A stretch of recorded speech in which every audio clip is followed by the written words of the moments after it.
洞察局势，开启视野。这里是火力早报时间。特朗普重启吞并格陵兰计划，北约紧急研判北极哨兵任务。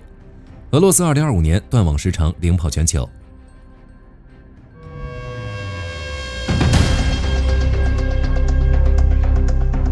特朗普重申，希望通过各种手段将格陵兰岛纳入美国版图，并明确表示不排除采取军事干预作为选项。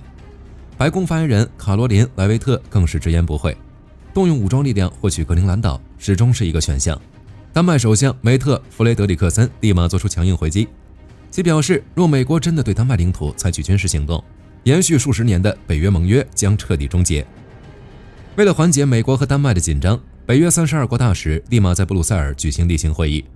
据荷兰广播公司援引内部消息称，在会议中，北约正计划在格陵兰岛及其周边海域启动一项全新的联合军事任务——北极哨兵，即通过在该地区设立类似波罗的海哨兵的常态化存在，将格陵兰岛的防务从单纯的丹麦事务提升为北约集体任务。这不仅能显著加强北极地区的整体防御能力，更能让美国以联合行动的名义深度参与其中，从而给特朗普一个实质性掌控北极的台阶，以此换取他放弃对格陵兰岛的军事追求。另外，北约秘书长吕特也在试图探寻白宫的底线。如果特朗普点头，北极哨兵任务可能在数周内迅速落地，这被视为挽救北约联盟完整性的最后尝试。与此同时，联盟外交主管凯亚·卡拉斯也表示，欧盟也正在秘密评估应对措施，以防美国总统对格陵兰岛的威胁演变为真。俄乌战场方向，俄罗斯与北约的对峙也上升到了新的烈度。针对英国和法国近期提出的停火后向乌克兰派遣多国部队的设想，克里姆林宫做出了回应。扎哈罗娃在最新的官方声明中强调，俄罗斯绝不接受任何形式的军事力量常驻乌克兰。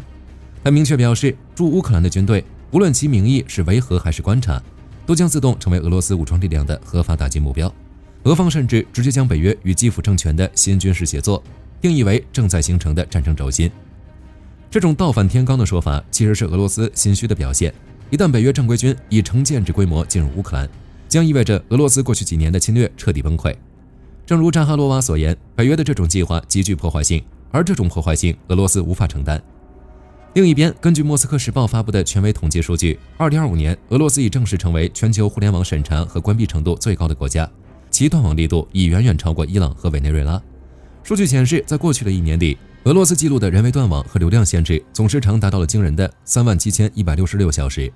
这一数据是巴基斯坦的3倍，更是伊朗的数百倍。约1.46亿俄罗斯民众的日常生活深受断网之苦，俄罗斯正在变成一个没有网络的社会，而这是侵略带来的必要的代价。今天的早报到这儿就结束了，局势如何演变之后将深度复盘。我是火力军，下期见。好的，各位观众朋友们，我们频道一直在聊真实的军事资讯和武器装备，后台也经常有朋友问，有没有值得推荐的入门级模型？今天就和大家分享一款近期接触到的产品。首先，它的外形还原度做得相当不错，比例准确，武器上的一些关键细节和标识也都有体现，材质也说得过去，拿在手上有不错的分量感。其次，它具备一定的可动性，对于理解基础操作原理有一定帮助，让它不仅是个静态摆件。综合它的做工和可玩性来看，价格确实比较亲民。对于想入门模型收藏，或者单纯想在桌上贴一个摆件的朋友来说，是一个性价比很高的选择。商品链接已经给你们上了，感兴趣的朋友可以自行了解。